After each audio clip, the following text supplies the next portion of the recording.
ओम नरसिंहाय विद्महे वज्रनखाय धीमहि तन्नो नरसिंह प्रचोदयात्। नमस्कार दोस्तों, सभी को प्रणाम। आज के इस वीडियो में हम आगे बढ़ाएंगे क्रम को और प्रश्न ज्योतिष एक ऐसा सुंदर शास्त्र आचार्य वराह मिहिर के द्वारा रचित, और इस शास्त्र में बताया गया है जब उसकी जन्म कुंडली नहीं है किसी जातक या जातिका की, और प्रश्न बड़ा महत्वपूर्ण है, बड़ा ज़रूरी है उसको उस प्रश्न का उत्तर जानना। तो ऐसी सूरत में क्या किया जाए? ऐसी सूरत में प्रश्न कुंडली ही एक विकल्प रह जाता है आचार्य के पास, ज्योतिष आचार्य के पास। इस सुंदर ग्रंथ जिसका नाम है दैवज्ञ वल्लभा, आचार्य ने बड़ी कृपा की और इस प्रकार का बहुत ही उपयोगी ग्रंथ ज्योतिषाचार्यों के लिए लिखा।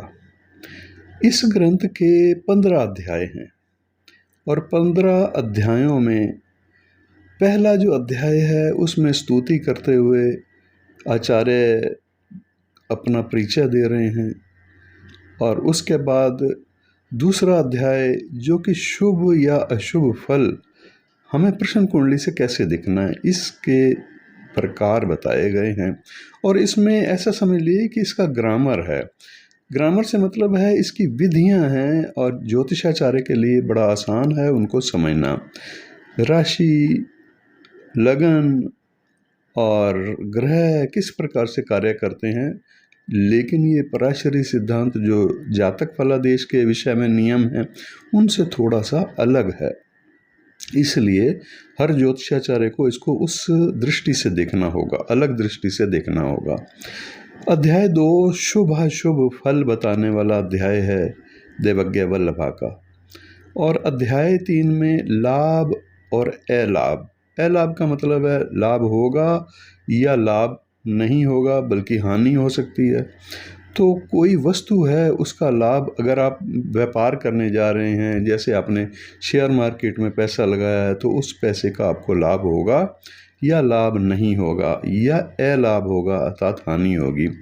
मतलब किसी भी प्रकार के आर्थिक लाभ की चर्चा इसमें की गई है, या फिर यात्रा से हमें जो प्रयोजन है उस यात्रा से उस प्रयोजन का पूर्ति होगी या लाभ होगा या नहीं होगा। ये है अध्याय 3 में। अब इसके बाद अध्याय 4 में सामान्य गमन और आगमन कहा गया। गमन का मतलब जाना और आगमन का मतलब है आना। कोई गया हुआ है और वो उसको विलंब हो गया, काफ़ी दिन हो गए हैं, तो प्राचीन समय में पत्र आने में भी बहुत लंबा समय लग जाता था। टेलीफोन या आज की तरह से साधन तो थे नहीं संचार के, तो उस समय ये बड़ा उपयोगी था, आज भी किसी सीमा में उपयोगी है। वो व्यक्ति अगर नहीं संपर्क कर रहा या उससे संपर्क नहीं हो पा रहा तो उसका आगमन होगा या नहीं होगा, और या फिर वो जाना होगा उसका या नहीं जाना होगा। जैसे कोई विदेश यात्रा है तो उसका विचार करना है हमने। विदेश यात्रा तो कहना ठीक नहीं होगा। यहाँ पर जो 4थे अध्याय में है वो सामान्य यात्राओं की चर्चा की गई है। सामान्य यात्रा यानी आप अपने देश में अगर दिल्ली से महाराष्ट्र जाना चाहते हैं, या दिल्ली से गुजरात जाना चाहते हैं, या गुजरात से अहमदाबाद जाना चाहते हैं, मतलब जो भी सामान्य यात्राएं हैं गमन और आगमन, उसका हो पाएगा या नहीं हो पाएगा, ये इस पर विस्तार पूर्वक चर्चा अध्याय 4 में है। फिर दैवज्ञ वल्लभा का 5वां अध्याय है शत्रु गमन आगमन। मतलब शत्रु जो है वो किसी का शत्रु उस पर हावी होने के लिए आएगा या नहीं आएगा, ये आप कहीं भी विचार कर सकते हैं। युद्ध के समय इसका विचार मुख्य रूप से किया जाना होता था, और आज के समय इसको परिवर्तित करके आप ये भी कर सकते हैं कि किसी ने आपको चैलेंज किया हुआ है और वो आपके ऊपर जो है हमला करने के लिए आ सकता है या नहीं आ सकता, और उसका गमन होगा या नहीं होगा। मतलब अगर अदालत में कोई केस है तो वहाँ भी वो आपका शत्रु ही है। तो शत्रु जो है उस दिन वो जो तिथि होगी या वो जो डेट होती है अदालत में, उस डेट पर आएगा या नहीं आ पाएगा, तो इसका भी यह विचार आप इस तरह से भी कर सकते हैं। और भी कई सुझाव समय पर मैं आपको दूंगा जब ये 5 नंबर अध्याय आएगा भी कैसे इसका प्रयोग कहाँ किया जा सकता है। ये है 5वां अध्याय देवज्ञ वल्लभा का। प्रश्न ज्योतिष का बड़ा शानदार ग्रंथ और 6वां अध्याय है। यहाँ पर विदेश गमन और आगमन का विचार है। पहले 4 जो अध्याय नंबर था, यानी 4था अध्याय, उसमें सामान्य गमन आगमन था, मतलब अपने ही देश में अपने ही क्षेत्र में गमन या आगमन। 6वां अध्याय विदेश गमन या आगमन के बारे में बताता है। बड़ी दूर की यात्रा, आपको इंडिया से अगर कहीं स्पेन जाना है या कहीं इंग्लैंड जाना है, तो मतलब इस तरह से आप समझ लग सकते हैं कि आप जा पाएंगे या नहीं जा पाएंगे, आपका वीज़ा जो है वो लग पाएगा या नहीं लग पाएगा, ऐसे भी समझ सकते हैं। और कोई भी और तरीके से भी इसको विदेश से ही जोड़ करके गमन या आगमन, वहाँ से वापस आना, इसको आप समझ सकते हैं। ये अध्याय 6 में बताया गया है इस प्रश्नों के उत्तर। अध्याय 7 है विजय और पराजय। किसी कोर्ट केस में भी आज के समय में आप समझ सकते हैं कि आपकी विजय होगी या पराजय होगी। अगर फाइनल डेट आ गई है तो प्रश्न कुंडली से जाना जा सकता है। इसी तरह से प्राचीन समय में युद्धों के बारे में भी जाना जाता था। युद्ध क्षेत्र में जब राजा जाते थे सेना लेकर के, विजय होगी या पराजय होगी। फिर 8वां अध्याय है देवज्ञ वल्लभा, बड़ा ही सुंदर ग्रंथ, प्रश्न कुंडली का ग्रंथ। रोग से शुभ या अशुभ। अब शुभ तो हो गया तो रोग ठीक हो जाएगा, और कितने समय में ठीक होगा, कैसे ठीक होगा, थोड़ा संकेत इसके बारे में भी यहाँ पर मिलते हैं। और अगर अशुभ होगा मतलब वो रोगी ठीक नहीं हो पाएगा, तो कितने समय के लिए वो रोग होगा और कितने समय के बाद उसका देह शांत हो सकता है। तो इन सब की चर्चा जो है वो रोग शुभ अशुभ अध्याय 8 नंबर अध्याय है। और इसके बाद 9वां अध्याय भी है नष्ट लाभ। कोई वस्तु नष्ट हो गई है, मतलब नष्ट, अब अग्नि से जल गई है तो वो तो कहाँ प्राप्त होगी, मतलब खो गई है या चोरी हो गई है, या ऐसे समझ लीजिए कोई वस्तु के बारे में यहाँ बताया, किसी व्यक्ति के बारे में ये अध्याय नहीं है, तो वो वस्तु का लाभ होगा या नहीं होगा, वो पुनः प्राप्त होगी या नहीं होगी। ये 9 नंबर अध्याय है देवज्ञ वल्लभा का। अब 10 नंबर अध्याय है मनोमुष्टि चिंता अध्याय। इसका मतलब है मेरे मन में क्या प्रश्न है। एक जिज्ञासु जो है उसकी परीक्षा के लिए अगर पूछना चाहता है कि मेरे मन में क्या प्रश्न है, मुझे ज्योतिष आचार्य बताएं, तो उसका भी उत्तर यहाँ पर आप दे सकते हैं। और इसको पूरी तरह से मनन अध्ययन करने के बाद 10 नंबर अध्याय इस तरह से लिखा गया है देवज्ञ वल्लभा का, मनोमुष्टि चिंता अध्याय। मनोमुष्टि का मतलब मुट्ठी में क्या है मेरे, ये एक संकेतिक भाषा है। वैसे तो कुछ भी मन में हो सकता है, और जो कुछ भी आपके मन में चल रहा है उसका उत्तर ज्योतिषाचार्य दे सकता है, एक विद्वान दे सकता है प्रश्न कुंडली के माध्यम से। फिर 11 नंबर अध्याय है, ये है वृष्टि निर्णय, यानी वृष्टि होगी तो होगी कब और नहीं होगी तो क्या होगा।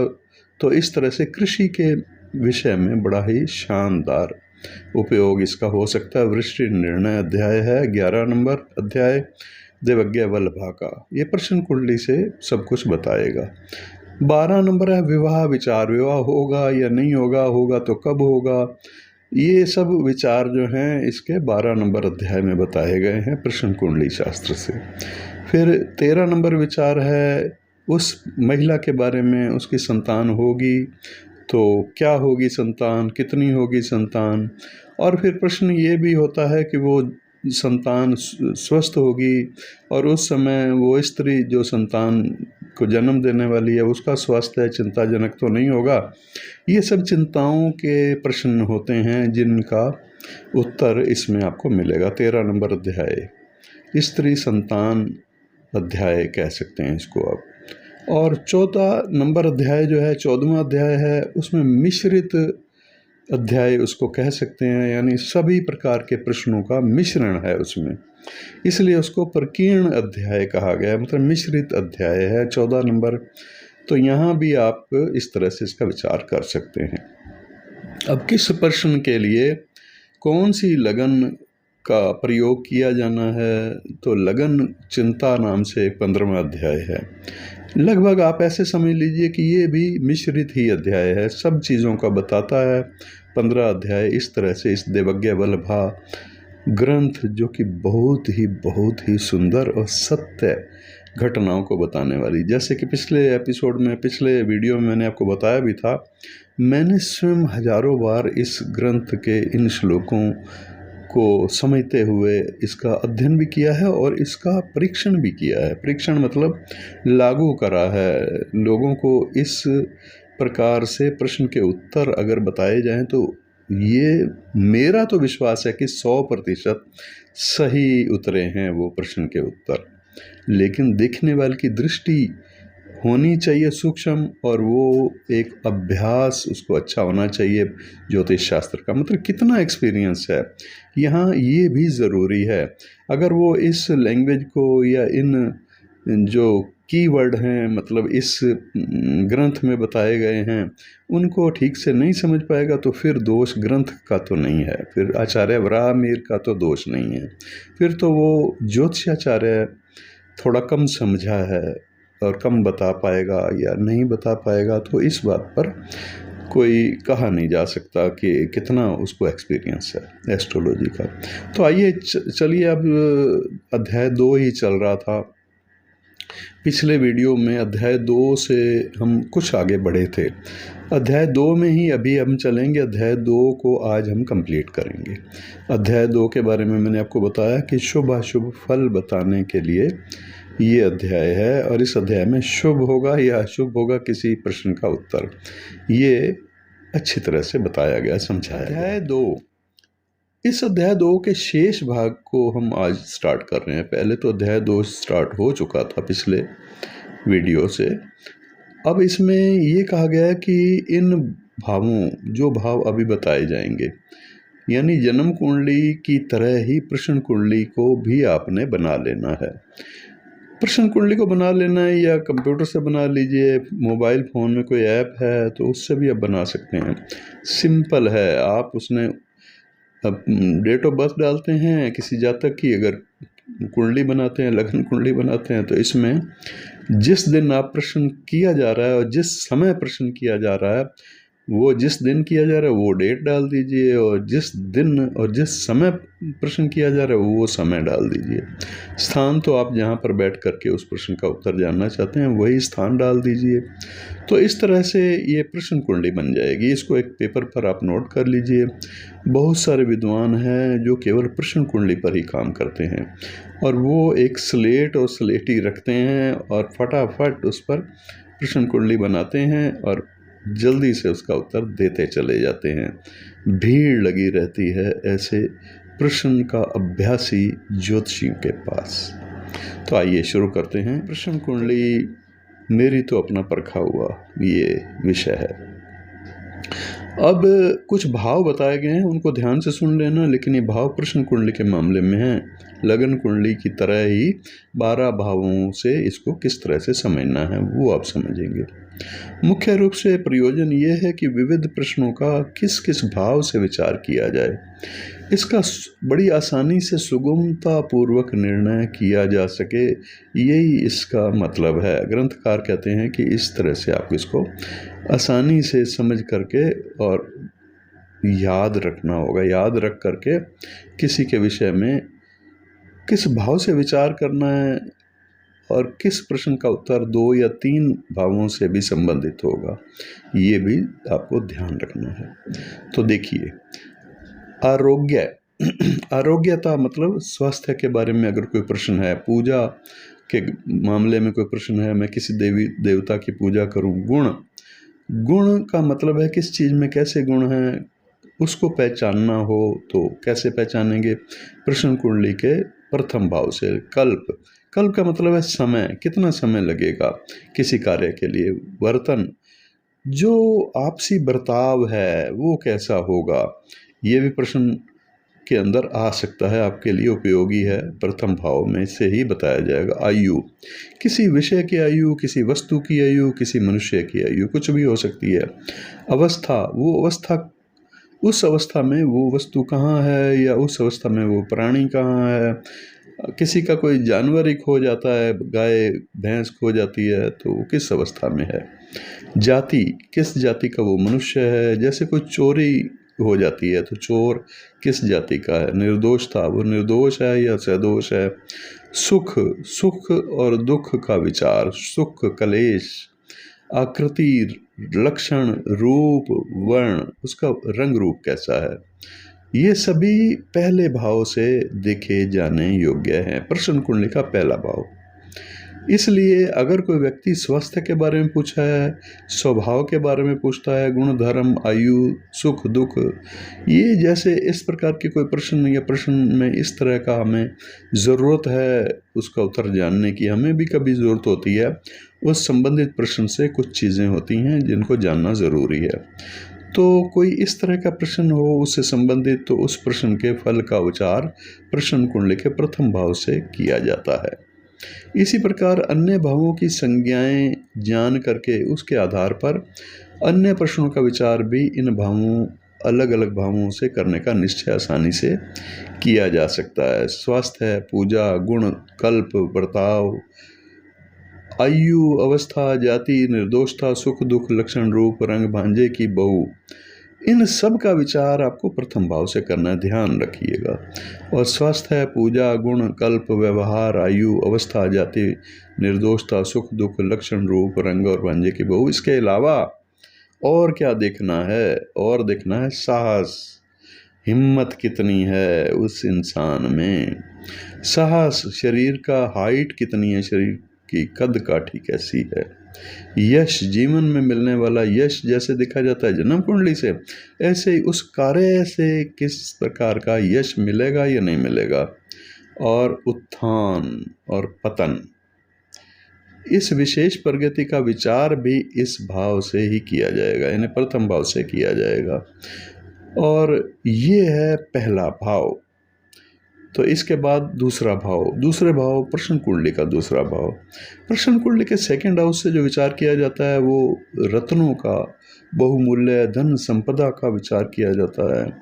जो सेविंग है आपकी, एफडी है, वो भी आप देख सकते हैं होगी या नहीं होगी, इस समय पर उसको थोड़ा परिवर्तित करके भी देखा जा सकता है। प्राचीन काल में जो सेविंग होती थी वो रत्नों के रूप में सेविंग की जाती थी या स्वर्ण के रूप में सेविंग की जाती थी, तो उन सब का विचार भी आप प्रश्न कुंडली के सेकंड हाउस से कर सकते हैं। माणिक, मोती, बहुमूल्य रत्न, धातु, मूल्यवान धातु की यहाँ पर बात हो रही है। द्रव्य, द्रव्य का मतलब पैसा या जो भी आप व्यापार में इस्तेमाल कर सकते हैं। वस्त्र, सोना, घोड़े आदि, ये सवारी हैं, घोड़ा आदि भी अगर हम उसको बेच खरीदने का काम करते हैं तो वो भी हो सकता है। इस तरह से चांदी या फिर अनाज का व्यापार करना, इसका भी कार्य करते हैं, या उसका लाभ हानि देखना है तो द्वितीय भाव से इसका साधारण रूप से विचार किया जाता है। ये विचार साधारण रूप से कहा गया है यहाँ, क्योंकि व्यापार का विचार किसी दूसरे हाउस से ही आचार्य बताएंगे। तो यहाँ दूसरे भाव से, ये सेकंड हाउस से जो विचार करना है प्रश्न कुंडली के, वो साधारण विचार है। साधारण माणिक, मोती आदि बहुमूल्य रत्न, सोना, चांदी, धातु, खनिज पदार्थ, वस्त्र, घोड़ा आदि पशुओं का व्यापार या अनाज के व्यापार का विचार यहाँ से करना है आपको। साथ ही खजाना, बचत, खजाना जो भी आपका सेविंग है, बचत वो जो भी आपकी सेविंग है, ऐश्वर्य जो भी आपका ऐश्वर्य, मान सम्मान है, कुटुंब, आपका कुटुंब बड़ा है छोटा है, कुटुंब में वृद्धि का विचार करेंगे तो भी सेकंड हाउस से करेंगे, और सेविंग बढ़ेगी नहीं बढ़ेगी, ये सब भी विचार, और ऐश्वर्य का विचार भी। और फिर मुख का विचार, मार्ग का विचार और नेत्रों का विचार भी कुंडली की तरह ही बताया गया है सेकंड हाउस से। अब कुंडली का थर्ड हाउस है, तृतीय भाव से जो विचार किया जाता है, वैसे ही प्रश्न कुंडली के तृतीय भाव का विचार आपने क्या क्या कैसे कैसे करना है। प्रश्न कुंडली का थर्ड हाउस जो है वो पुत्र वधू के बारे में बताता है, अनुज के बारे में बताता है, छोटे भाई बहनों के बारे में, क्षेम, कुशलता, क्षेम का मतलब है कुशलता पूर्वक वो समय बीतेगा या नहीं बीतेगा, कोई ऐसा प्रश्न हो तो थर्ड हाउस से। सद्बुद्धि का विचार किया जाता है, लाभ, दास दासी, साहसिक कार्य, कोई ऐसा कार्य है जिसमें बहुत साहस और हिम्मत की जरूरत पड़ती है तो वो सेकंड हाउस के बजाय थर्ड हाउस बताएगा कि आप जो है उस कार्य को सफल कर सकते हैं या नहीं कर सकते। बाकी हाउस भी हैं, लेकिन थर्ड हाउस जो है इसमें मुख्य रूप से महत्वपूर्ण है। साहसिक कार्य और भाई बहनों के बारे में सब बातों का विचार तीसरे भाव से करना है। इसी भाव से सामान्यता पुत्र वधु, अनुज छोटे भाई बहन, क्षेम यानी कल्याण होगा या नहीं होगा, सद्बुद्धि, लाभ, दास दासी, सैनिक या फिर साहसिक कार्य है। और भाइयों के बारे में सब बातों का विचार, बहनों के बारे में सब बातों का विचार, छोटे भाई बहनों का खास करके। और पराक्रम, प्रयत्न, यात्रा जो छोटी छोटी यात्राएं होती हैं उनकी बात हो रही है। भोजन, व्यापार, विवाद में हार जीत होगी, बहन या निकट की जल यात्रा का विचार भी इसी भाव से किया जाएगा। ये तीसरा भाव है प्रश्न कुंडली का, और इसमें पुत्र वधु का विचार भी वैसे ही करना है जैसे 11वें स्थान से बड़े भाई बहन का विचार। जो विषय थे ये थे तीसरे भाव से किए जाने योग्य। जन्म कुंडली की तरह ही प्रश्न कुंडली का भी तीसरा भाव, ऐसे ही आप देखेंगे विचार ये सब किए जाएंगे। अब प्रश्न कुंडली का चौथा भाव, इससे क्या देखा जाएगा? मकान बनेगा, कब बनेगा? निधि यानी संपत्ति, वो वाली जो भू संपत्ति होती है। गुफा का प्रवेश, औषधि, किसी गुफा में प्रवेश करने के लिए अगर पूछा जाता है तो वो भी आपको यहीं पूछा जाएगा, चतुर्थ भाव से ही बताना है। औषधि के बारे में, औषधि असर करेगी या नहीं करेगी, रोगी का विचार तो लगन से होता है, लेकिन औषधि का विचार चतुर्थ भाव से होता है। और चिकित्सक यानी डॉक्टर का विचार और उसके ठीक होने या ना होने से संबंधित जब वो विषय आएगा मैं आपको बताऊंगा। लेकिन यहाँ पर ये है कि आपको चौथे भाव से जो विचार करना है वो औषधि का करना है। औषधि प्रभावशाली है या नहीं, इस पर फोकस करेंगे आप उस समय पर जब किसी के ठीक होने या ना ठीक होने का विचार किया जाएगा। खेत खलिहान, उससे जुड़े हुए प्रश्न जो हैं वो, या फिर बगीचा बगीची से जुड़े हुए प्रश्न हैं, ये भी चौथे घर से देखे जाएंगे। मित्र यानी आपके फ्रेंड सर्कल, फ्रेंड का विचार वैसे जन्म कुंडली से पंचम भाव से किया जाता है, लेकिन यहाँ आचार्य ने चौथे भाव से मित्र का विचार बताया है। जल, पितरों के प्रयोग, पितरों के लिए किए जाने वाले जो प्रयोग हैं वो सफल होंगे नहीं होंगे, या आना जाना, कहीं पर आना जाना, गाँव का सुख यानी जिस क्षेत्र में कॉलोनी में आप रहते हैं उस वो कॉलोनी आपके कितने अनुकूल होगी या नहीं होगी। कभी आप कहीं शिफ्ट हो रहे हैं तो आप ये इस प्रश्न का उत्तर यहाँ से पता लगा सकते हैं कि वो जिसका आप विचार कर रहे हैं वो कॉलोनी आपके लिए अनुकूल होगी या नहीं होगी। गांव या कॉलोनी एक ही बात है। तो इसका विचार चौथे घर से। स्थान हानि का मतलब यह है कि वो जो जगह है जिस पर आप रह रहे हैं वो सेल तो नहीं हो जाएगी, लाभ होगा या नहीं होगा। गृह प्रवेश का विचार भी यहीं से चौथे घर से करना है। मतलब एक जगह पर वो भवन जो है उसकी गृह प्रवेश किया जा रहा है, उसका विचार भी चौथे घर से, और उस स्थान की हानि वो भी चौथे स्थान से आपको देखना होगा। माता पिता, देश के कार्य एवं उससे लाभ, ये सब चतुर्थ भाव के विषय हैं। और इसी तरह से सामान्य रूप से मकान बनाना, मकान बेचना, खजाना, गुफा का प्रवेश द्वार, गृह प्रवेश, पेटेंट, दवाई असर करेगी या नहीं करेगी, पेटेंट दवाइयों का बिजनेस भी हो सकता है। खेत खलिहान, वाटिका, मित्र, जल, श्राद्ध, पिंडदान, ये इसके विषय में क्या क्वेश्चन हो सकते हैं ये अध्याय जब आएगा तो मैं आपको समझाऊंगा। घर में बाहर जाना आना, ग्राम का सुख जैसे मैंने पहले आपको बताया, कॉलोनी या ग्राम, उसमें अगर हम मकान खरीदें, भूमि खरीदें तो उसका हमारे लिए कैसा रहेगा। स्थान हानि या लाभ, उन्नति, माता पिता, देश आदि के कार्य, सबका विचार जो है यहाँ से किया जाएगा। इसके अलावा और भी है चौथे घर का, जिसमें सरोवर भी है। कोई मछली पालन करता है मान लीजिए, तो उसके लिए जलाशय की ज़रूरत पड़ेगी ना, तो वो विचार भी आपको चौथे घर से करना है। और फिर पैतृक संपत्ति का विचार भी किसी हद तक चौथे घर से बताया आचार्य ने। वास्तव में चतुर्थ स्थान माता का स्थान है, क्योंकि नवम से अष्टम होने के कारण पिता का आयु स्थान भी है, इसलिए पिता की आयु से संबंधित भी इस भाव को महत्वपूर्ण माना गया है। अब प्रश्न कुंडली का पंचम भाव। प्रश्न कुंडली बनाने के बाद पंचम भाव से संबंधित क्या क्या विचार किए जाते हैं, ये आपको याद रखना है। हर हाउस का आपको याद रखना पड़ेगा कि किस हाउस से क्या विचार किया जाता है। प्रश्न कुंडली में और लगन कुंडली में अंतर है, इसलिए इस अंतर को समझते हुए आप याद रखिए। पंचम भाव से अनेक प्रयोग, विनय और विनय, विद्या और नीति, बुद्धि, मंत्र, संधि किसी से करना हो, एग्रीमेंट करना हो तो ध्यान रखिए पंचम भाव से देखिए। गर्भ में संतान का विचार, और प्रज्ञान और पुत्र सुख का विचार, और फिर धन का विचार पंचम भाव से करना है। पंचम भाव से अनेक वैदिक और तांत्रिक प्रयोगों का विचार, सफलता मिलेगी या नहीं मिलेगी, वो आपके लिए समृद्धि और यश बढ़ाने वाला होगा प्रयोग या नहीं होगा।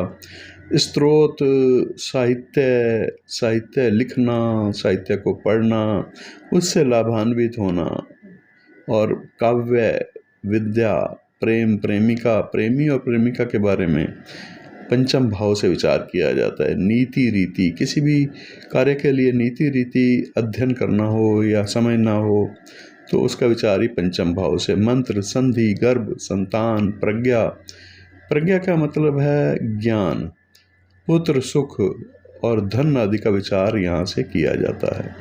अब कला का विचार भी यहाँ पंचम भाव से कहा गया है। कला 64 प्रकार की कलाएं कही गई हैं हमारे शास्त्रों में। वो 64 कला जो है वो आध्यात्मिक कलाएं भी उसमें शामिल हैं, भौतिक शास्त्र की कलाएं भी उसमें शामिल हैं। गुरु शिष्य या सांप्रदायिक अनुयायी, जिसको कह सकते हैं आप किसी भी धर्म के अनुयायी। मंत्र, तंत्र और यंत्र की सिद्धि करना, वो भी पंचम भाव पर ही देखना है, फोकस करना है। सट्टा, लॉटरी और अन्य प्रकार से अचानक होने वाले लाभ, यहाँ पंचम भाव भी इसमें मदद करेगा। वैसे हम अष्टम भाव से भी देखते हैं। राजनीति, कूटनीति और सलाह मशविरा देने का विचार भी इस पंचम भाव से आपको प्रश्न कुंडली से करना है। प्रश्न कुंडली का पंचम भाव इन सब के लिए बड़ा महत्वपूर्ण है। अब प्रश्न कुंडली में देवज्ञ वल्लभा ग्रंथ से मैं आपको बता रहा हूँ कि छठा भाव, जन्म कुंडली की तरह ही प्रश्न कुंडली का छठा भाव आप देखेंगे उससे संबंधित प्रश्न के लिए। तो प्रश्न कुंडली का षष्ठ भाव क्या क्या विचार करने के लिए होता है। स्वास्थ्य का ना होना, यानी रोगी हो जाना, दुर्दशा होना, किसी भी कार्य की दुर्दशा या शरीर की दुर्दशा होना। शत्रु, दास, क्रूर कर्म, शत्रु का विचार भी यहाँ से करना है। दास ये नौकर चाकर, या खुद नौकरी करना है तो उसके लिए भी यहीं से विचार। क्रूर कर्म, झगड़ा, फसाद, या ये सब क्रूर कर्म जो होते हैं, युद्ध करना। शत्रु द्वारा किए जाने वाले मारण आदि प्रयोग अगर किसी पर किए गए हैं या शत्रु द्वारा युद्ध किया जाता है, ऐसी आशंका हो तो भी प्रश्न कुंडली से हम छठा हाउस देखेंगे। प्रश्न कुंडली का 6th हाउस, मामा, युद्ध, भैंस आदि पशु, दूध देने वाले, बकरी है, भैंस है, गाय है, इन सब का विचार आप छठे स्थान से करेंगे। रोगों का विचार, और छठे भाव से रोगों का विचार भी आपने जानवरों के अलावा करना है। इस भाव से अस्वस्थता यानी रोगी होने या फिर दुर्दशा, किसी प्रकार की दुर्दशा हो रही है तो उसका विचार भी, वो कब तक ऐसी स्थिति रहेगी। शत्रु, दास, क्रूर कर्म, उग्र कर्म, मारण, मोहन, उच्चाटन, ये जो तंत्र के जितने ही प्रयोग हैं अभिचार कर्म कहे जाते हैं। ये 6 प्रकार के शास्त्रों में कहे गए हैं अभिचार कर्म। इन सब का विचार जो है प्रश्न करते समय प्रश्न कुंडली से छठे घर से किया जाएगा। इस तरह की कोई शंका हो तो उसका विचार भी प्रश्न कुंडली के छठे घर से। युद्ध, मामा, पशु और रोगों का विचार, अपने रोगों का विचार, और विवाद, विरोध, मुकदमा, अग्निकांड, दुर्घटना, चोट, पराधीनता, दूसरे के अधीन, मतलब नौकरी करना, अगर कोई बिजनेस कर रहा है तो नौकरी पर एकदम से आना पड़ सकता है उसको। ऐसा संकट के बारे में संकेत आपको प्रश्न कुंडली से यहाँ मिलेगा। भैंसा, ऊंट, विस्फोटक, कोई भी जानवर हैं उसको आप सवारी के लिए प्रयोग करते हैं या दूध प्राप्त करने के लिए प्रयोग करते हैं, ये छठा घर ही उसके लिए देखा जाएगा। और किसी प्रकार के षड्यंत्र या विस्फोट का विचार भी इसी छठे स्थान से किया जाएगा। प्रश्न कुंडली का छठा भाव। अब प्रश्न कुंडली का सप्तम भाव। सप्तम भाव से विचार किया जाएगा वस्तु खरीदना बेचना, हेल्थ स्वास्थ्य, व्यापार, विवाद, काम उत्तेजना, दास और स्त्री, चोरी, यात्रा से लौटना, भांजा और आवागमन, ये सब सप्तम भाव से देखने जाए। अब सप्तम भाव से विविध वस्तुओं का विचार किया जाता है जब आप उसका व्यापार करते हैं, खरीदते हैं, बेचते हैं, तो उन सब का विचार जो है उन वस्तुओं का सप्तम भाव से करना है। अपना स्वास्थ्य भी सप्तम भाव से देखना है, व्यापार में साझेदारी भी सप्तम भाव से देखना है। निभेगी या नहीं निभेगी ये प्रश्न कुंडली का विषय है। प्रश्न कुंडली से वाद विवाद, काम उत्तेजना, संभोग का अवसर, ये सब प्रश्न कुंडली से ही पता चलते हैं। दास दासी के बारे में, पत्नी के बारे में, किसी अन्य स्त्री के बारे में, चोरी के बारे में, विदेश से लौटना या फिर भांजे का आगमन, आवागमन, किसी भी प्रकार का आवागमन व्यापार से संबंधित हो तो वो भी यहीं से किया जाएगा। साथ ही प्रेम प्रसंग में भी कुछ समस्याएं हो सकती हैं।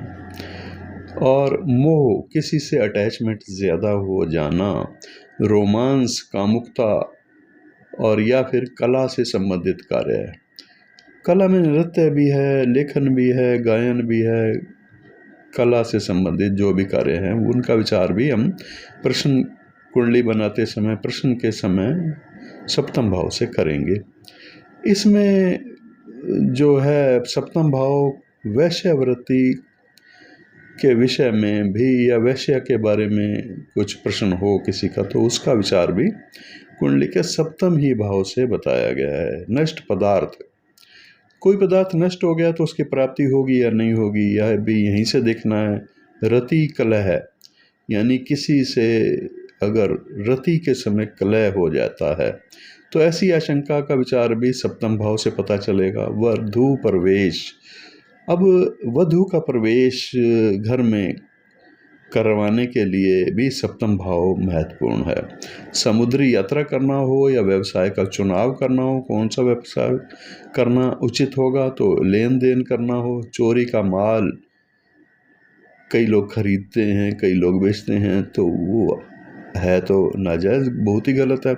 लेकिन विचार प्रश्न कुंडली के अंदर प्राचीन काल में इसी सप्तम भाव से किया जाता था। शयन सुख, यहाँ 12वें स्थान में जैसे जन्म कुंडली से विचार किया जाता है शयन सुख का, तो यहाँ सप्तम भाव को भी इसमें महत्वपूर्ण माना गया है। प्रश्न कुंडली के प्रश्न के समय शयन सुख, विस्मृति, यादगार, किसी की याद आना, भावुकता और भोगोपभोग का जो वस्तुएं हैं उन सब का विचार, लग्जरी वस्तुएं जितनी भी हैं उन सब का विचार सप्तम भाव से, प्रश्न कुंडली के सप्तम भाव से करने के लिए आचार्य ने कहा है। अब प्रश्न कुंडली का अष्टम भाव, इससे क्या क्या विचार करना है आपको। आयु, विरोध, किसी से विरोध या आयु का विचार भी, किसी वस्तु की आयु भी हो सकती है, किसी जानवर की आयु भी हो सकती है, मनुष्य के लिए भी इसी तरह से। मृत्यु, राज्य, भेद का मतलब है उनसे विचार ना मिलना, और बंधुओं की कमजोरी, दुर्गम स्थान की यात्रा करना या दुर्गम स्थान का कोई भी प्रश्न हो, किला, स्त्री और शत्रु का वध, स्त्री या फिर शत्रु का वध, अगर ऐसी कोई समस्या किसी के साथ आ जाती है तो उसका विचार भी प्रश्न कुंडली से किया जाता था प्राचीन काल में। नदी को पार करने के लिए भी प्रश्न कुंडली में अष्टम भाव। अब अष्टम भाव से विचार किस किस विषय वस्तु का किया जाएगा। आयु का, विरोध का, मृत्यु का, राज्य से भेद, बंधुओं की कमजोरी, बंधुओं से आपको सुख मिलेगा नहीं मिलेगा, दुर्लभ स्थान का विचार, किला, स्त्री या फिर शत्रु का वध, ये प्रश्न काल में अष्टम भाव से किया जाता था। नदी को पार करना किया जाता था, किया जा भी सकता है। नदी को पार करना सुरक्षित हो पाएगा या नहीं हो पाएगा, ये भी अष्टम भाव से देखा जाएगा। इस तरह का विचार अष्टम भाव से होता है। इस भाव से उम्र, विरोध और झगड़े, मृत्यु, राज्य के भेद, परिवार की कमजोरी, किला, स्त्री और शत्रु की हत्या का अंदेशा हो तो वो भी अष्टम भाव बताएगा। और नदी पार करने का विचार, अब कई बार ये हो भी सकता है कि मान लो किसी महिला का अपहरण भगवान न करे हो जाए, तो उस समय ये प्रश्न होता है कि उसकी हत्या तो नहीं हो गई। साथ ही समुद्र यात्रा में आपत्ति, चोरी और चोरी हो जाने वाला जो पदार्थ है या धन है उसका क्या होगा। बिच्छू, कुत्ते का काटना, ये जो जहरीले जानवर हैं इनका काटने का खतरा है या नहीं है, तो ये भी यहाँ से विचार किया जा सकता। अचानक होने वाले जो दुर्घटनाएं हैं, एक्सीडेंट हो सकता है या नहीं हो सकता। ये कोई प्रश्न ऐसा हो सकता है जैसे कोई व्यक्ति घर से निकल गया है और पता नहीं चल रहा क्या उसका कोई एक्सीडेंट तो नहीं हो गया, तो इस तरह का विचार भी प्रश्न कुंडली के अष्टम भाव से किया जाता है। भूत प्रेत, पिशाच आदि का भय, कर्जा, लोन लेना, कुंडली में जैसे छठे घर से देखा जाता है, लेकिन यहाँ आठवें घर से कहा गया है आचार्य के द्वारा। और फिर शस्त्र से घाव होना। अब शस्त्र तो कई प्रकार के, आज आधुनिक समय में तीर बाण नहीं होते, आधुनिक समय में गोली। तो इस तरह से कुश्ती जो कंपटीशन है उनमें भी विजय पराजय का विचार, अपशकुन, चुगलखोरी या गप मारना, बकवास करना, ये सब भी विचार अष्टम भाव से किया जाता है। मृतकों का विचार भी इसी भाव से किया जाता है। तो ये था प्रश्न कुंडली का 8वां घर। अब प्रश्न कुंडली का 9वें घर से क्या देखना होता है। प्रश्न कुंडली का 9वां भाव स्वास्थ्य के बारे में बताता है, शिक्षा के बारे में बताता है, देवता मंदिर के बारे में बताता है। तीर्थ यात्रा का विचार कर रहे हैं तो वहाँ भी ज़रूरत है 9वें भाव की। राज्याभिषेक किया जा रहा है या किसी पद पर आप नियुक्ति के लिए पूछ रहे हैं तो वो भी 9वां भाव। गुरु का चुनाव, गुरु की कृपा, धार्मिक कार्य, जलाशय और साला और देवर और भौजाई का विचार भी प्रश्न कुंडली के 9वें घर से किया जाएगा। इस भाव से आध्यात्मिक शिक्षा, मंत्र दीक्षा, देवताओं का मंदिर, तीर्थ यात्रा, राज्याभिषेक, धार्मिक और सांप्रदायिक कार्य, जलाशय, साला, देवर, भौजाई का विचार भी किया जाएगा। ये भाव धर्म का भाव कहलाता है। इसलिए जन कल्याण के लिए किए गए कोई भी कार्य हो, आप परोपकार के लिए कोई भी कार्य कर रहे हैं तो वो सब का विचार आप 9वें भाव से करेंगे। कुआं, बावड़ी, तालाब, घाट, प्याऊ, धर्मशाला बनवाना, आज के समय में भंडारा करना, बहुत से लोगों को भोजन खिलाना, वस्तुएं देना, दान, बड़ा कुछ आप इससे समझ सकते हैं। ये सब धर्म के कार्य हैं, परोपकार के कार्य हैं। तो इन सब से संबंधित प्रश्न हो, मठ, धार्मिक न्यास, ट्रस्ट, इसका विचार कोई हो, इससे संबंधित प्रश्न हो तो वो भी आप 9वें भाव से करेंगे प्रश्न कुंडली के। भाग्य उदय का विचार भी आप प्रश्न कुंडली के 9वें भाव से करेंगे। प्रगति, यश, देवी कृपा और राज्य कृपा का विचार भी प्रश्न कुंडली के 9वें भाव से ही करना है। अब प्रश्न कुंडली का 10वां भाव। प्रश्न कुंडली के 10वें भाव से आकाश लक्षण, मतलब वर्षा होगी नहीं होगी, सूखा पड़ेगा, मौसम कब कैसा रहेगा खेती के लिए, ये सब आवश्यक हैं। पिता से संबंधित कार्य और स्थान, सम्मान, पुण्य, राज्य अधिकार, सिक्का, मतलब कोई अगर आपके पास करेंसी है तो उससे संबंधित प्रश्न है तो वो भी 10वें भाव से। स्थान, च्युति, मतलब किसी स्थान से आपका हट जाना, मान लो कोई प्रमोशन होनी थी लेकिन उल्टा हो जाता है, डिमोशन हो जाती है, मतलब उस पद से पद की हानि हो जाती है।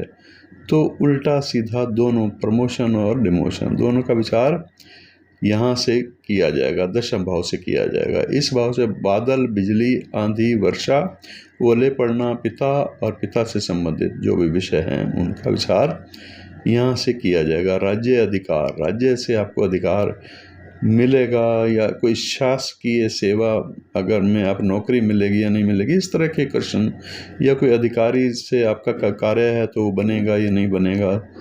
इसी तरह से करेंसी से संबंधित कोई विचार है, स्थान च्युति का विचार, मतलब आपके पद की हानि, नगर,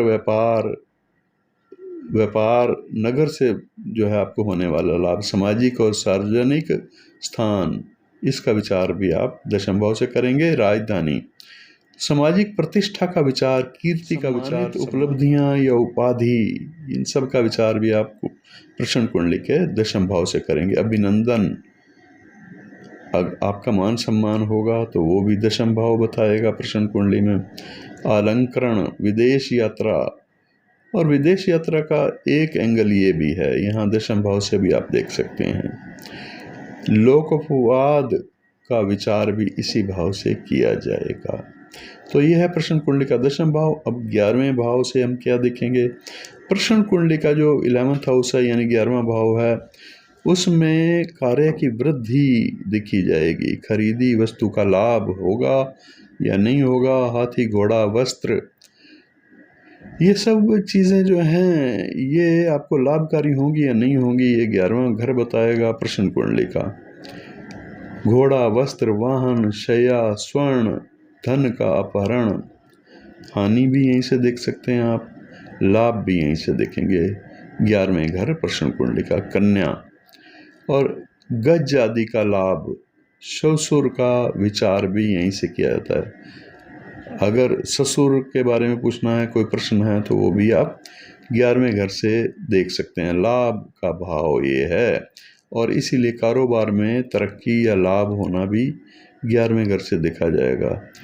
क्रय विक्रय से लाभ होना, घोड़ा, हाथी आदि वाहन, कोई भी वाहन हो, कार आज के समय में समझ लीजिए, उसका लाभ आपको हो सकता है, तो वो भी आपको किसी भी विषय या वस्तु का लाभ जो है वो आप 11वें घर से देखेंगे। वस्त्र, शैया आदि उपकरण, सोना और धन की चोरी होना या लाभ होना।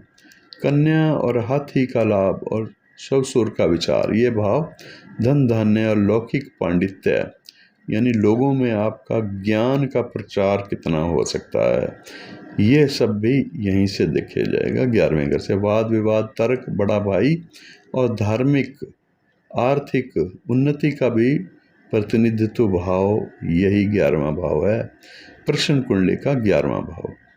अब प्रश्न कुंडली देखते समय प्रश्न कुंडली के बारे में भाव से क्या क्या विचार करना है। त्याग, किसी भी विषय का त्याग, घर का त्याग, किसी व्यक्ति का त्याग, किसी वस्तु का त्याग। त्याग भोग, या इसका उल्टा हो गया बिल्कुल, उससे मोह होकर के उसको भोगने की वृत्ति बढ़ जाना, ये दो विपरीत हैं एक दूसरे के, और दोनों का विचार ही 12वें घर से करना है प्रश्न कुंडली के।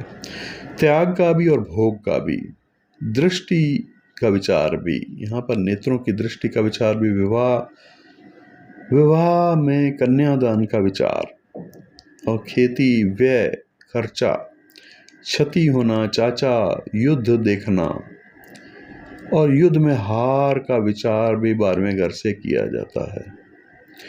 इस भाव से त्याग, दान, भोग की वस्तुएं, यज्ञ यानी परोपकार के कार्य, विवाह, खेती, व्यय होना, हानि होना, चाचा, मौसी, मामी, युद्ध में जाना और युद्ध में विजय या पराजय का होना, ये सब विचार भी 12वें घर से। ये भाव व्यय का प्रतिनिधि भाव कहलाता है, इसलिए जरूरी, आवश्यक, नियमित और आकस्मिक व्ययों के साथ साथ चोरी या हानि हुई या फिर राजदंड अगर किसी को मिलता है तो उसका प्रतिनिधित्व भी यही 12वां भाव करता है। इससे यात्रा, पैर और नेत्र का विचार भी करना है आपको। अब आगे ग्रंथकार कहते हैं, आचार्य वराह मिहिर इनके मूल ग्रंथकार लेखक हैं। आचार्य वराह मिहिर के बाद प्रश्न शास्त्र को कई आचार्यों ने लिखा है। उसके बाद के आचार्यों ने अलग अलग नामों से प्रश्न ग्रंथों को लिखा है। मूल रचना आचार्य वराह मिहिर की हैं और प्रश्न के जितने भी ग्रंथ आपको मिलेंगे उसमें प्रश्न कुंडली के सिद्धांत यही मिलेंगे। इस ग्रंथकार ने चाचा का विचार और 12वें भाव से करना इसलिए कहा है क्योंकि विचार करते समय दशम भाव पिता का होने के कारण से पिता से तृतीय भाव पिता के छोटे भाई का स्थान होता है, तो इसलिए पिता का छोटा स्थान आपका चाचा हुआ। अब यमन आदि आचार्य कई हुए जिन्होंने कई शास्त्रों पर काम किया है, प्रश्न शास्त्र पर भी किया है। तो आचार्य यमन आचार्य हुए हैं। जिस भाव से, उनका कहना है कि जिस भाव से जिस वस्तु का विचार करना है उस विषय वस्तु के नाम से भाव का नाम रखा गया होता है। उस वस्तु से संबंधित प्रश्न का उसके प्रतिनिधि भाव से विचार करना चाहिए। प्रश्न के प्रसंग में जिस भाव की जो वस्तु कही गई है उस वस्तु के बारे में पूछने पर प्रतिनिधि भाव को लगन मान करके या पहले बताई गई जो रीति है उसके अनुसार विचार करना चाहिए। अब आगे आचार्य ने कहा है कि जिस भाव का जो कर्म है उससे पहले बताई गई रीति के अनुसार लगन का विचार करना चाहिए। लगन, कौन सी लगन आपने बनाई है, उस लगन से राशि के अनुसार भी आप विचार करेंगे। राशियों की चर्चा भी उन्होंने की है। और फिर ये भी कहा है कि भूतकाल या भविष्य काल किसका विचार आप कर रहे हैं। प्रश्न जो है भूतकाल यानी बीते हुए समय से संबंधित है या आने वाले जो भविष्य काल है उससे संबंधित है। इसके लिए उन्होंने कहा है कि भूतकाल का विचार मतलब जो बीता हुआ समय है उसका विचार आपको 12वें भाव से करना चाहिए और आने वाले समय यानी भविष्य काल का विचार आपको दूसरे भाव से करना चाहिए, जन्म कुंडली का 2nd हाउस। तो ये एक महत्वपूर्ण उन्होंने सूत्र बताया है। यमन आदि प्राचीन आचार्यों के द्वारा की गई भाव की संज्ञाएं उनके विचारणीय वस्तुओं के नाम पर आधारित हैं। जैसे लगन को तनु भाव कहा गया है, मतलब शरीर के बारे में, हेल्थ के बारे में, कद काठी या वर्ण रूप रंग के विचार करना हो तो आपको इस तरह से लगन का विचार करना होगा। मतलब प्रश्न का विचार करते समय विचारणीय वस्तु के प्रतिनिधि भाव को लगन मानकर इस अध्याय में बताए गए सिद्धांत के अनुसार उनका फलादेश करना होगा। अगर विचारणीय कार्य वर्तमान काल का हो तो इस लगन से, और भूत भविष्य का हो तो जैसे भूतकाल का हो या फिर भविष्य काल का हो। भूतकाल का हो तो 12वें घर से और भविष्य काल का हो तो दूसरे भाव से करने के लिए कहा है। प्रश्न लगन में अब कुछ राशियों के बारे में चर्चा की है आचार्य ने। उन्होंने कहा है कि प्रश्न के समय में, प्रश्न जब किया जा रहा है उस समय पर लगन में शीर्षोदय राशि हो। प्रश्न लगन में शीर्षोदय राशि 3, 5, 6 मिथुन, सिंह और कन्या, इसी तरह से 7, 8 और 11 नंबर या शुभ ग्रह की राशि हो या फिर लगन में शुभ ग्रह हों, स्थित हों तो क्या होगा, तो प्रश्न का फल शुभ होता है। इसके विपरीत अगर कोई राशि हो तो क्या होगा, इसके विपरीत स्थिति में विपरीत फल और मिश्रित स्थिति में मिश्रित फल, बल की अधिकता से फल कहना होगा। बल के अनुसार भी फल कहना होगा, ग्रह और राशि का बल। इसकी व्याख्या करते हुए ग्रंथकार ने कहा है कि प्रश्न लगन में मिथुन, सिंह, कन्या, तुला, वृश्चिक और कुंभ राशि अगर हो या शुभ ग्रहों की राशि हो तो प्रश्नकर्ता द्वारा पूछे गए प्रश्न का फल शुभ हुआ करता है। और इसी तरह से यदि प्रश्न लगन में पूर्ण चंद्रमा, शुभ ग्रह के साथ बुध, गुरु या शुक्र कोई ग्रह बैठा हो तो भी प्रश्न का फल शुभ हुआ करता है, अनुकूल होगा, आपके फेवर में होगा।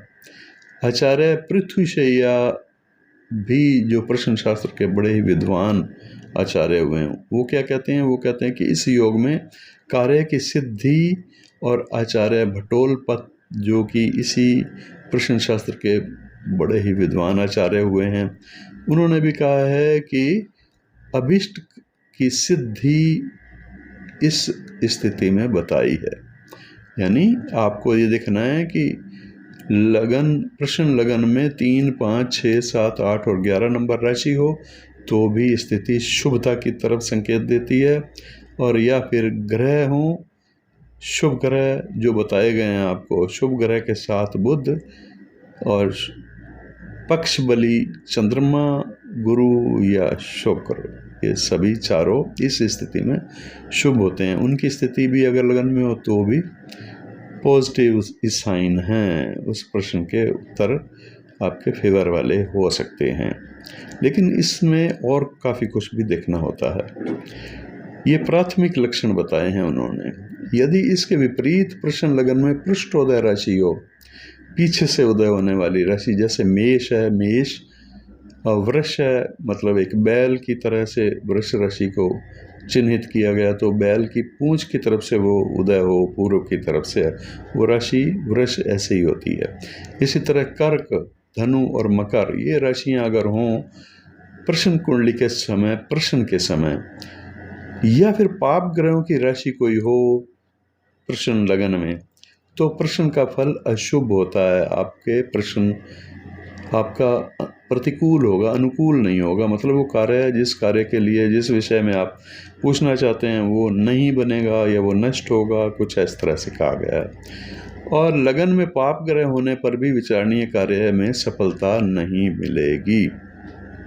प्रश्न से संबंधित जो जिस कार्य के लिए आप प्रश्न कर रहे हैं, जिस विषय के लिए, जिस वस्तु के लिए कर रहे हैं, तो वो भी आपको उसको पॉजिटिव नहीं है, नेगेटिव साइन है, आपके लिए मन के अनुकूल नहीं होगा। तो इस प्रकार से आपको ये देखना है कि प्रश्न लगन में कौन सी राशि है। वो अगर शीर्षोदय है तो पॉजिटिव है, पृष्ठोदय है, पीछे से उदय होने वाली है, तो वो नेगेटिव है। आपके उस कार्य को नहीं बनने का संकेत देती है, उस विषय वस्तु के बारे में नेगेटिव साइन है। अगर स्थिति मिश्रित हो, मिला जुला फल ऐसी स्थिति में प्राप्त होता है, हो भी सकती है और नहीं भी हो सकती। तो इस प्रश्न लगन में इन दोनों योगों के कारण मिश्रित स्थिति अगर बन रही हो, तो उसमें बल के अनुसार किसका बल ज़्यादा है वो आपको देखना होगा। किस ग्रह या राशि का बल आपको देखना है, वो बलवान है तो फिर उसी तरफ जाता है ये संकेत। पृथुशैया का मत ये है, ये आचार्य प्रश्न कुंडली के अच्छे आचार्य हुए हैं पृथुशैया। ये कहते हैं कि मिश्रित स्थिति में पूछक का कार्य काफ़ी कष्ट से सिद्ध होता है। जो आपसे प्रश्न पूछ रहा है उसका कार्य हो तो सकता है, लेकिन बड़ा कष्ट से होता है, बड़ी कठिनाई से होता है।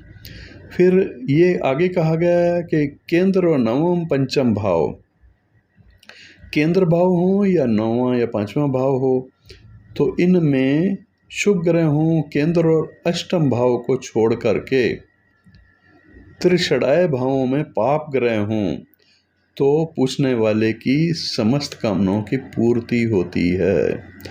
मतलब यह केंद्र त्रिकोण स्थानों में तो शुभ ग्रह हों और त्रिषडाय स्थानों में पाप ग्रहों की स्थिति भी शुभ मानी है उन्होंने।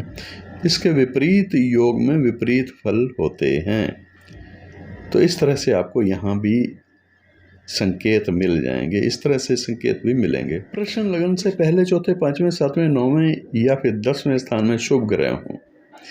पाप ग्रह पहले, चौथे, पांचवें, सातवें, नौवें या 10वें स्थान में ना हो, और बल्कि तीसरे, छठे और 11वें स्थान में पाप ग्रह हों, तो प्रश्नकर्ता जो भी प्रश्न पूछता है उसके समस्त मनोरथ और वो जो कार्य के बारे में पूछ रहा है वो कार्य की सिद्धि होती है, वो कार्य संपन्न होता है, उसके लिए फेवरेबल है ये। और अगर 1, 4, 5, 7, 9 और 10वें स्थान में पाप ग्रह हों, और इसी तरह से 3, 6 और 11वें स्थान में शुभ ग्रह हों, तो पूछने वाले का कोई भी कार्य सफल नहीं होता। पृथुशैया और पट्टोलपत, ये भी जो आचार्य ज्योतिष के अलावा प्रश्न कुंडली के बड़े सिद्धाचार्य थे। सिद्ध नारायण दास भी इन्हीं में हैं।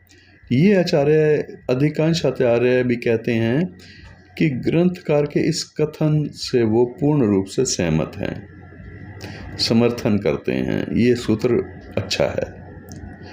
अब आगे कहा है कि अगर केंद्रेश लगन में हो या फिर अगर लगन के स्वामी का मित्र ग्रह केंद्र में स्थित हो और पाप ग्रह केंद्र में अष्टम और व्यय भावों को छोड़कर अन्य भावों में हो तो प्रश्न का फल शुभ हुआ करता है।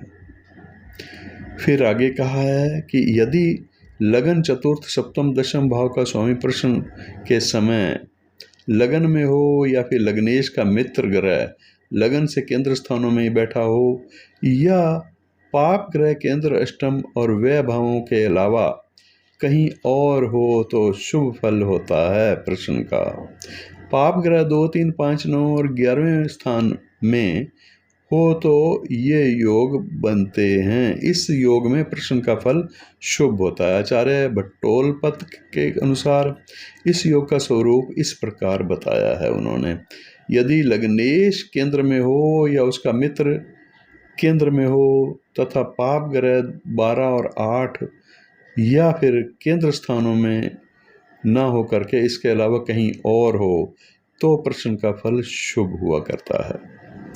लगन में मनुष्य राशि हो और वह शुभ ग्रहों से दृष्ट हो अथवा लगन सप्तम, चतुर्थ और दशम भाव में शुभ ग्रह हों और तृतीय, षष्ठ और एकादश स्थान में पाप ग्रह हों तो शुभ लाभ और आर्थिक उन्नति बतानी चाहिए। ऐसी स्थिति में कन्या, तुला, मिथुन और कुंभ ये मनुष्य राशियां कही गई हैं और लगन में इन राशियों के शुभ प्रभाव होते हैं।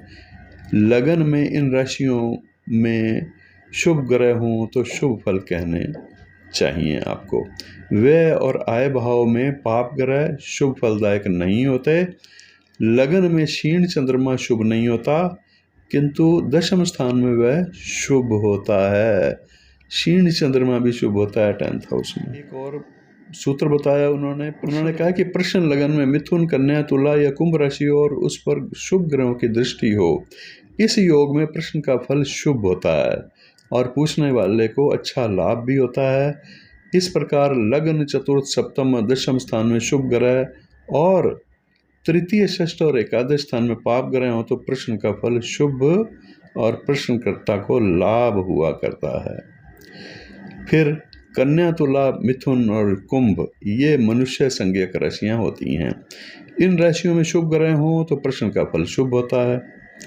सूत्र और भी बताया है, कहा है कि लगन से एकादश और द्वादश भावों को क्रम से देखो, लाभ और व्यय भाव कहते हैं। इन भावों में पाप ग्रह हों तो वे शुभ नहीं माने जाते। कृष्ण पक्ष की अष्टमी से शुक्ल पक्ष की पंचमी तक चंद्रमा को इन्होंने क्षीण कहा है और अगर क्षीण चंद्रमा लगन में हो तो शुभ नहीं माना गया किंतु वह दशम स्थान में शुभ फलदायक होता है। ये प्रश्न कुंडली का सिद्धांत है। लगन में द्विपद राशि, चतुष्पद राशि में पाप ग्रह हो या इसे दिखता हो तो हानि और शुभ ग्रह दिखते हो तो वृद्धि होती है। लगन में मनुष्य राशि होने पर सब शुभ ही शुभ होता है। मिथुन, कन्या, तुला, धनु का पूर्वार्ध और कुंभ राशियां ये द्विपाद राशियां हैं, मनुष्य संज्ञक राशियां हैं। मेष, सिंह, धनु का उत्तरार्ध और मकर का पूर्वार्ध ये राशियां चतुष्पाद संज्ञक होती हैं, यानी चौपायों जानवरों के संज्ञक हैं। लगन में द्विपद या चतुष्पद संज्ञक राशियों में से कोई भी राशि हो उसमें पाप ग्रह बैठा हो तो इसी प्रकार प्रश्न लगन में द्विपद या चतुष्पद राशि हो और उसमें पाप ग्रह की दृष्टि हो तो हानि होती है। किंतु यदि इन शुभ ग्रहों की दृष्टि हो इन पर तो प्रश्नकर्ता के अभीष्ट की वृद्धि सिद्धि होती है तथा लगन में मनुष्य राशि हो और शुभ ग्रहों की दृष्टि हो तो सर्वार्थ सिद्धि कहनी चाहिए। एक और है सूत्र, यदि लगन और चंद्रमा दोनों शुभ ग्रहों से दृष्ट हों तो शुभ फल और पाप ग्रहों से दृष्ट हों तो अशुभ फल होता है। चंद्रमा का ऐसा अभिष्ट फल कहा गया है। सूत्र और भी है, वहाँ कहा गया कि प्रश्न कुंडली में लगन और चंद्रमा पर, इन दोनों पर देखना है आपको। शुभ ग्रहों की दृष्टि हो तो प्रश्न का फल शुभ होता है, यदि इन दोनों पर पाप ग्रहों की दृष्टि हो तो अशुभ फल ही बताना चाहिए। अकेले चंद्रमा पर भी शुभ ग्रहों की दृष्टि से शुभ फल और पाप ग्रहों की दृष्टि से अशुभ फल ही कहा गया है। इसका समर्थन आचार्य पृथ्वीशया ने भी कहा है। तो ये था आज का वीडियो प्रश्न कुंडली का। आपने दूसरा अध्याय आज हमने कंप्लीट किया और बताया उसका भाव क्या है, ग्रंथकार क्या कहना चाहते हैं इस सिद्धांतों के अनुसार। इन सिद्धांतों को उम्मीद है कि आपने याद कर लेना है, समझ लेना है, नोट्स बना लेने हैं, तो आगे आपको सुविधा होगी। आगे इन सूत्रों को लेकर के ही हम चलेंगे, इसी से बनने वाले योग आपको हर अध्याय में मिलेंगे। कौन से कार्य के लिए कौन सा भाव और कौन सा सूत्र देखना है, ये अध्याय 2 में विस्तार पूर्वक बताया गया है। ज्योतिष का एक महान ग्रंथ दैवज्ञ वल्लभा आचार्य वराह मिहिर के द्वारा रचित। आज का वीडियो तो यहीं संपन्न करते हैं। मैं कहूँगा कि अगर किसी को ज्योतिषीय परामर्श की आवश्यकता हो तो आप संपर्क कर सकते हैं। मेरे दिए गए व्हाट्सएप नंबर के माध्यम से ही संपर्क कीजिएगा। कॉल मैं रिसीव शायद ही कर पाऊँगा। व्हाट्सएप पर आप पहले अपने जो भी आपको कुंडली दिखाने से संबंधित विषय है, जिस विषय में आप दिखाना चाहते हैं, उस विषय संबंधी प्रश्न भी आपको लिख देना है। अपना नाम, date of birth, time of birth, place of birth लिख करके आपको ये ज़रूर पूछ लेना है कि कंसल्टेशन फ़ीस कितनी है और आपको अपॉइंटमेंट कब की मिलेगी, क्योंकि वेटिंग 1 हफ्ता से लेकर 10 दिन तक होती है। आज के लिए इतना ही, फिर मिलेंगे नेक्स्ट। चर्चा करेंगे प्रश्न कुंडली पर तीसरे अध्याय की। नमस्कार।